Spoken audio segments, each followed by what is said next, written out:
So my wife decides, oh, I'm going to start the carnivore diet. She's been working with some nutritionist about some things. She wants her to try the carnivore diet. I thought, maybe I'll try it with you. And I'll probably cheat a little bit here and there. But my reasoning is I want my blood sugar to come down. And it's usually 120 something, 130 something, fasting blood sugar level the next day. It should be 100 or less, between 70 and 99 or something, as far as like zero diabetes, not pre-diabetes, like you're just fine. And I'm like, I'll give it a shot. So I started basically, I think on Monday. Was it Monday? Something like that. Maybe this past Monday. She started a week prior to that. And I measured my blood, and it was down to like 117 or something. And then I feel like the one day after that, I cheated pretty good that day. And it was back up to 130 something, and then figures. And then I got it back down the next day, like 110 or 111 maybe. Or was it 113, 111, something like that. And then I was like, okay, like, what can I do? Like, coffee. There's a New Mexican coffee. I don't think I have a bag sitting here, but it's my favorite. Oh my God, it's so good. Do I have a bag around here somewhere? If I do, I'll show it to you. Is it? No, it's my wife's. I think, where is it? Where does she store it? We had 2 bags. One of them we put in the little freshener holder thing. And I'm like, where the heck's the other bag? I'm just looking real quick, because if this is just some, God, it's just so good. It's one of my favorites in the world. I'm just trying to think, where did she put this? It's got to be somewhere.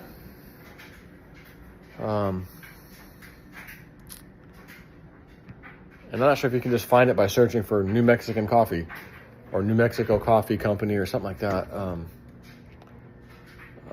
Come on now, what do you want now? Where it be? May not be anywhere. At least not where you're looking. Up here. Down here. Checked everywhere now. I don't see nothing. I just would like to just take a little picture of the bag for you. But it's like vanilla hazelnut or something. I think the bag is kind of a greenish bag. Anyways, man, that stuff tastes good. And I've discovered that at a grocery store in New Mexico. They had some. And I'm like, man, I got to take some of this home. So I would take some home with me and use it up. And anyways, so I'm just not going to find it. So anyways, you can use monk fruit or stevia, and it's sweetener, but it's not, like, it doesn't really mess with your blood sugar. So I'm like, okay, monk fruit. Let me try that. And it's very, very powdery, very, very powdery, almost like powdered sugar. So it's like very powdery, and like, it kind of has it's sweet, but it's got a taste with it. That's the monk fruit, I guess. And just in and of itself, if you had to just pick sugar or that, you'd probably be like, yeah, I think I'd rather have the taste of sugar flavor. But in something, especially coffee, I can't tell one bit what the sweetener is. It tastes great anyways. And it's like, you can do half and half or heavy whipped cream. Heavy cream versus half and half. And you look in the back, because the heavier it is, the less sugar is in there, and there's like zero sugar. I go, okay, perfect. So put a little creamer in there, and heavy. My coffee, a little bit of just a little tiny scoop of this monk fruit stuff, and that I actually do have. Excuse me, nice little burp for you. Monk fruit extract. This is the one I got with no erythritol.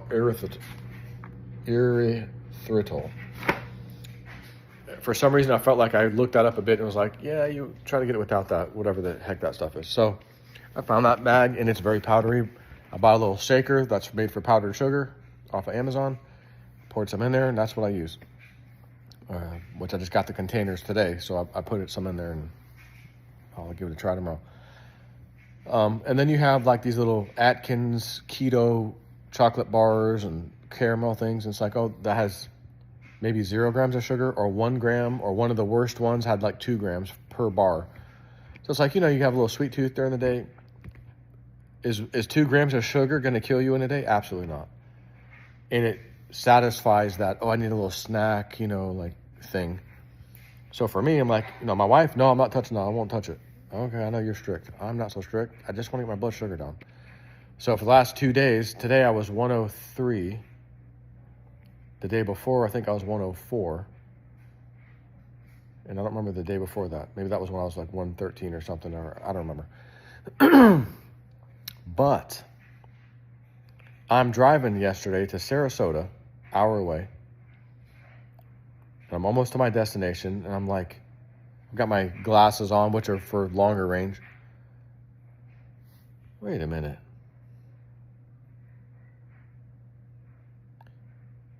These glasses aren't helping at all. Oh my God, is my vision recovering? The hell? Nighttime's definitely the time to tell, because that's when things suck the most for vision. Way back home after I left there.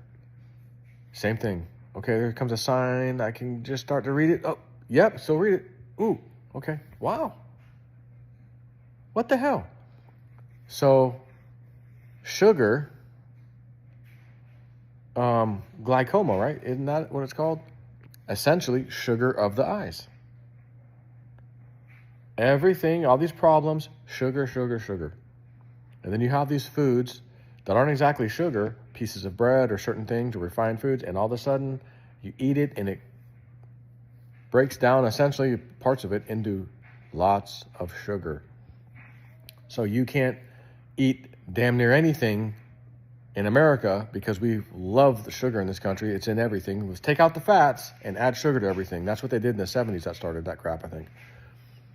And what do we find? Actually, you need the fats. Oh, saturated fats. No, you better relook at that. So there's a documentary called Fat Something Something 2 on YouTube. You can watch it for free. Just type in Fat Documentary number 2. And one came up. It's like, you can rent this. And then there's one right next to it, the same movie. Oh, this one's free. Okay, yeah, I'll pick the free one because it's the same movie. And they go and talk about a lot of this stuff. And it was pretty good documentary. But I can't believe my eyesight, in particular long range, not close up, I still need to kind of pull things away a little bit up close, came back. I mean, came back. And we got those ketone strips to see if we're in ketosis. And hers was the highest level when she tested her pee. Mine was the next one down. But there was several other ones down below that. So I'm definitely, I would say there, just not super powerful like her, but it's like, okay, well, it's working. She noticed, she's like, God, as soon as I got on this diet, she's like, I've been waking up in like a good mood. I've been having like good moods, and it's pretty interesting. I go, yeah, that is interesting, isn't it? And I have a feeling some of this will affect your hormones, and if your hormones are affected, your feelings and things are going to change. And to some level, I can't say that I'm waking up feeling extra happy or anything else, to be honest. I don't feel that in me. But I definitely can tell I've lost a little extra weight too, a couple pounds. And just the vision thing got me, like, I cannot believe that. So I'm like 103 on the blood sugar this morning. And what am I going to be tomorrow? 102, 101? I don't know. And just thought I'd tell you about it because it's, especially watch a documentary, you'll realize, again, as everything is, how corrupt and fraudulent everything is. The food pyramid's upside down and all this nonsense. And this study was made because of money was involved and just to prove fake points. Again, money's involved, so a study's done and it proves this and doesn't prove anything. And watch that documentary. You'll see some of the stuff I'm talking about. But I would like to get to a point where it's more keto. Like, let's have vegetables and things with our meats. How can you have any pudding if you don't eat your meat? We don't need no education.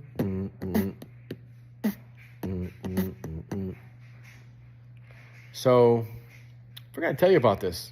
You know, I got on testosterone. I told you all about that journey. And speaking of which, I'll add something to that little update.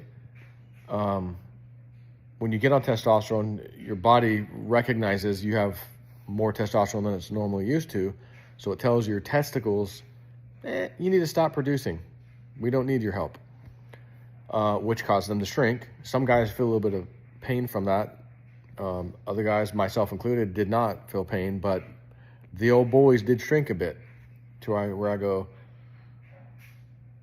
not liking what I'm seeing in the mirror with those little guys down there. Yeah, I think I'll do the enclomiphene like they talked about. So I got on that, and yeah, they start coming back. Okay. But I read the other option is HCG, and it got more expensive when the FDA said, oh, you can't, whatever, nonsense. But you can still get it. And they both do the same thing through a different mechanism. But most guys online, I'm reading stuff, it's like HCG just adds this little, it's like hard to describe, this little extra thing to your testosterone experience as a man. It's just something extra there. I'm like, like maybe I'll give that a go. So I switched off of enclomiphene and went on to HCG. And they're like, take 500 IEUs, whatever, of it. It equated to like 25 units on a shot, on a syringe, 2 times a week. Spread it out, 2 times a week. Okay. So I did that the first week. I broke out in like hives or something on my right arm, my back in 2 places. They itched, they hurt a little bit. Like, dang, what the? So I look it up online. Yeah, some people can have that reaction. It should go away. And mine did. Okay, good. But I'm like, should I take a little less and maybe do it 3 times a week? So I'm asking Spirit, give me a sign while I'm driving. I need to see that. Yeah, boom, there's your sign. Take it 3 times a week. Lower the dose just like you thought. Okay. So I went ahead and did it. I feel good about it. Everything seems okay. And yeah, I have to admit, it adds some little something besides just the testosterone. Like, it does something. And of course, it's telling your testicles to go ahead and produce now, like you used to. And if you took more than that, your testicles can keep growing if you took a larger amount. And I don't need that. I don't need to take a large amount. I want to hopefully keep my sperm died off from the testosterone alone, which typically happens, or so low the risk of pregnancy is like, So I'm like, yeah, no, I don't want them to shrink. Just go back to the normal size. But it's been an overall pretty good experience by having those 2 things, the testosterone. And I used to do it twice a week. They wanted me on 150 milligrams. I lowered myself, honestly, down to about 104. And then I thought, well, if I start taking HCG, it's going to make you produce some testosterone. And I wasn't taking anything for a little while after I stopped the enclomiphene. And I'm like, but I'm taking 10 units or 0.10 units, whatever, 10 units on a needle of testosterone every day, which was the equivalent of 105 or so milligrams per week. But if I'm going to do HCG, it's going to probably make my testosterone higher. So I probably need to go on to 0.09 while doing the HCG. I'm just thinking about this. So I'm asking Spirit for a sign. Okay, there's a sign. That's a good idea. Okay. So I did. And so I'm pinning daily 0.09 or simply 9 units on the shot. And that is equal to about 94 or 95 milligrams a week. And I had my blood labs checked. I was like right around 800 testosterone. My E2 or estradiol was 38, which is the high range of normal. but not over normal. And I thought, okay, I feel like my body always liked just a little bit on the high side. You don't want to go too high with your estrogen or estradiol because you can get emotional, and your private may not work properly when it needs to, if you know what I'm saying, when your estrogen is a little too high. You may have problems there. So it's like I learned and dealt with, test this, do that, and I found that taking the lower amounts of testosterone daily stops the estrogen from spiking like it typically would with once or twice a week shots.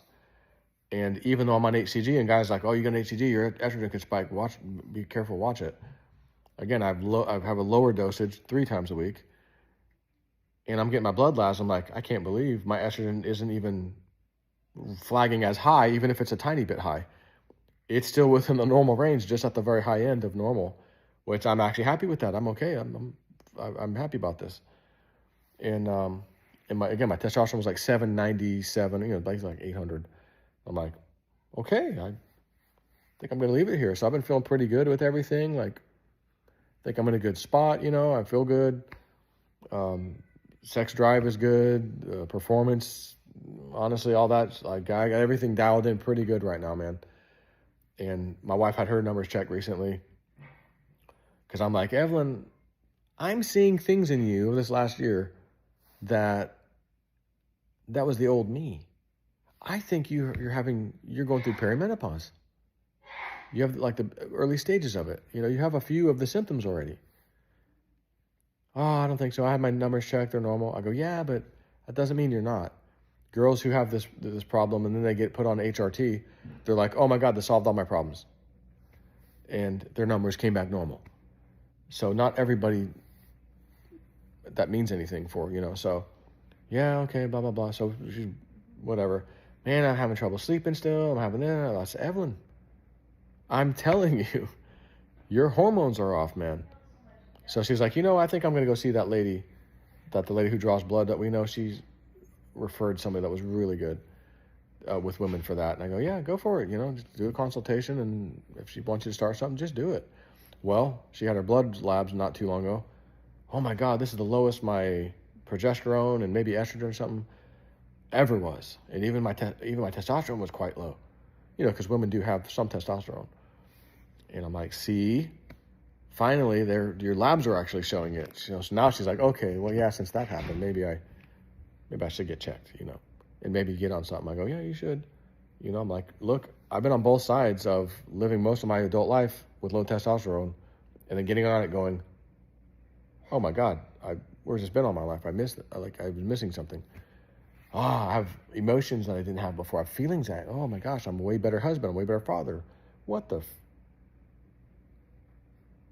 mellowed me out. I don't get snappy and, bothered by things and want to react. And what the hell? Been living my life like this for so long. I'm kind of mad I didn't listen to her earlier, telling me, you should get on testosterone, like a long time ago. Now I don't want to do that. I don't need that. I'm normal. Leave me alone. You think you're normal because that's how you feel. But when your hormones start changing as you get older, especially in your 40s, and we're in our 40s, it's so subtle. It's not like you wake up one day and your hormones flipped on you. They slowly got there.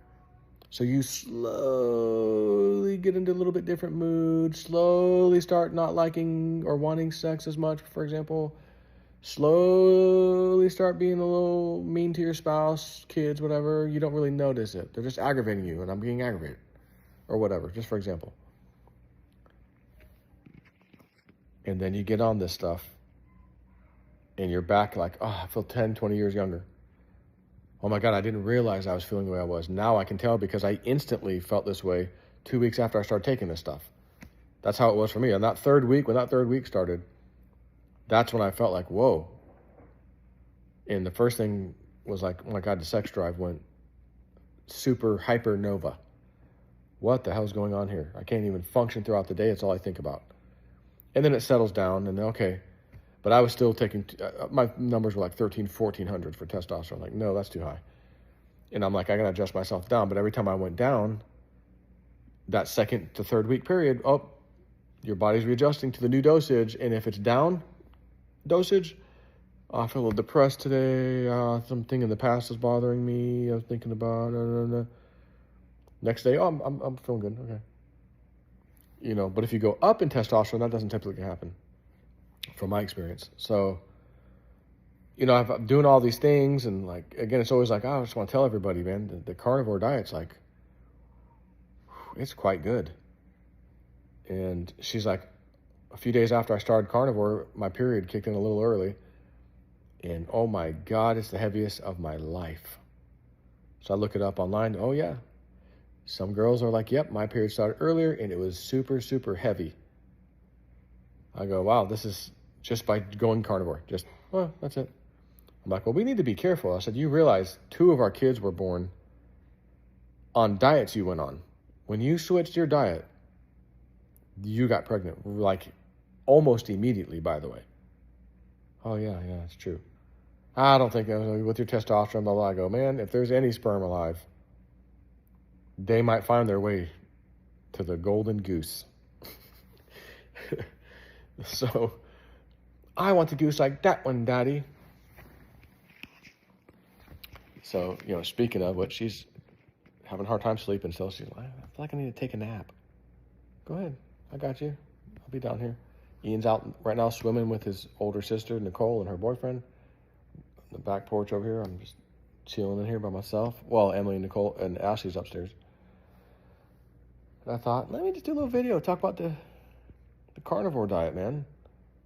You're going to lose weight rapidly. Your blood sugar is going to come down rapidly if you have any issues. You don't have to exercise. You don't have to do anything.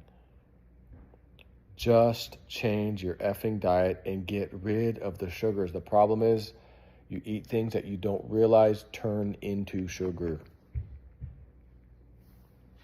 So monk fruit extract, you want to put some sugary something into something, I recommend it.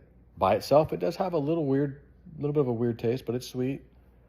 Mixed in with whatever, like I've only tested it in coffee because that's all I've needed it in. It works great. And she had her nutritionist like, oh, get these little electrolyte things that are really good for you. They have a sweetness to them. This one's watermelon.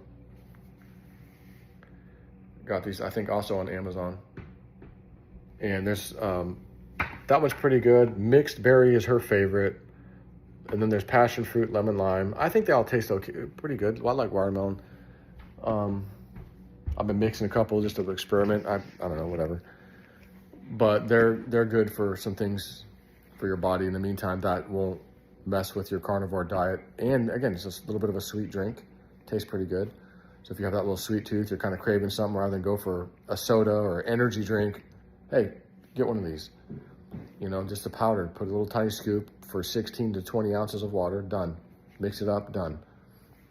So I feel good. She feels good. I've lost a couple pounds, you know. I was already down anyways, honestly, of the dancing and everything. She's like, oh, I'm 97. Now I'm 94. Like, give me a break, dude. 97. Now I'm 94. You know, Nanny. You know. So, don't have much to add, but I mean, you could eat lobster, you can eat shrimp, red meats is some of the good stuff. Also, I want to add one more thing as far as men's health, wink, wink, testosterone related. L-arginine, when you eat meat, you get a good amount of L-arginine out of meats, red meats in particular. L-arginine helps create nitric oxide in the body. Nitric oxide, both men and women need it.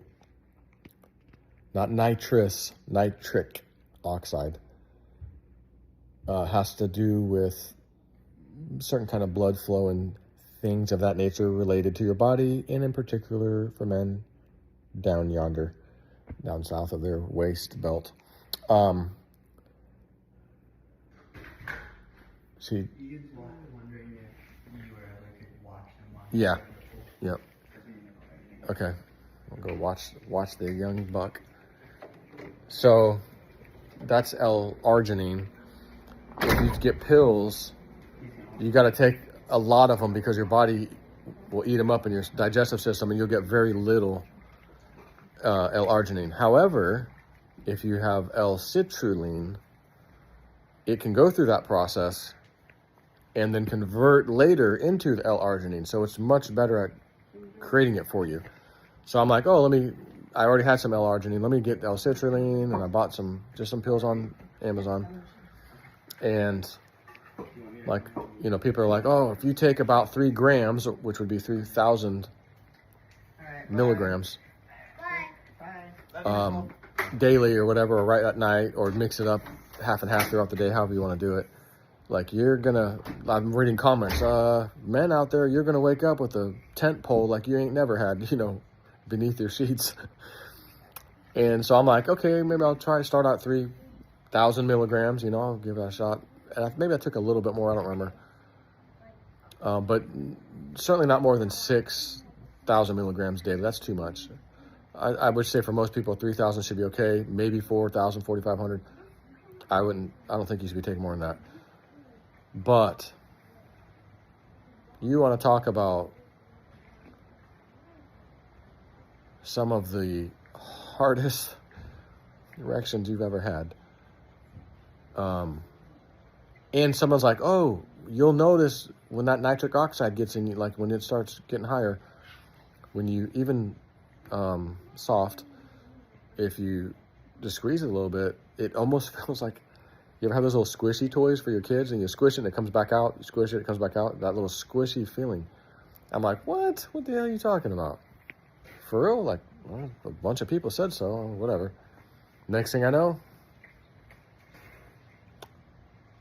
it's feeling a little squishy. Is that the blood flow? Is that the nitric oxide in there? I don't know. But it's like, okay, well, it's there. I can tell. Just like they said it would be. Son of a gun, that's weird. I bought nitric oxide testing strips where you just put some saliva on the end and it should turn to like a darker pink, at least the ones I have. And I'm testing mine right away, before I did this. Oh, it doesn't even show up. It's zero. There's nothing. There's nothing there. There's nothing on the screen. Yeah, it says to play us out. And, okay, so let me start taking this stuff. Oh, it moved up a notch. It's just a little bit pink. And then once I started taking like over 3,000 or whatever it was, milligrams, I was like, I think last night I checked, it's been a little while. And I was like, oh my gosh, it's in the normal range now. I'm in the normal range. Okay, that works. And so I know the stuff works, the L-citrulline and such. They also say, oh, you could have beetroot powder, or you can use pomegranate extract, something, and that helps with the nitric oxide. But I was taking some of those things earlier, and I didn't notice anything. I already had that in my stack for a while, and I didn't notice anything. It was the L-citrulline that was like, okay, here we go. And again, for women too, women need nitric oxide. But that stuff, man, I'm with my stack of taking that multivitamin, whatever, and then testosterone and whatever, and then the HCG, like I feel like I finally got all this figured out, and my life is good. My love life is really good. I'm very happy with the results. I can't believe this, honestly. And again, I'm like, I just got to get my blood sugar down. I'm tired of being 120, 130 all the damn time. Because if you look at studies, another thing, men with diabetes, I want to say, is 50 or even higher than 50% of the erectile dysfunction patients. People who are diabetic, pre-diabetic, which means above normal but not necessarily diabetic, they're 40% of the people have erectile dysfunction. And then you go down to people who are normal, and that number drops significantly. So it's like, wow, there's all these things. Again, sugar. Just let's not fix the sugar. Let's put you on the penis pill and this pill and that pill, and to try to fix you up. And it's like, God, it was the diet all along. Carnivore is amazing. Keto is also great. I cannot believe my eyesight is back to normal. Unbelievable. So, on that note, I bid thee farewell. Take care.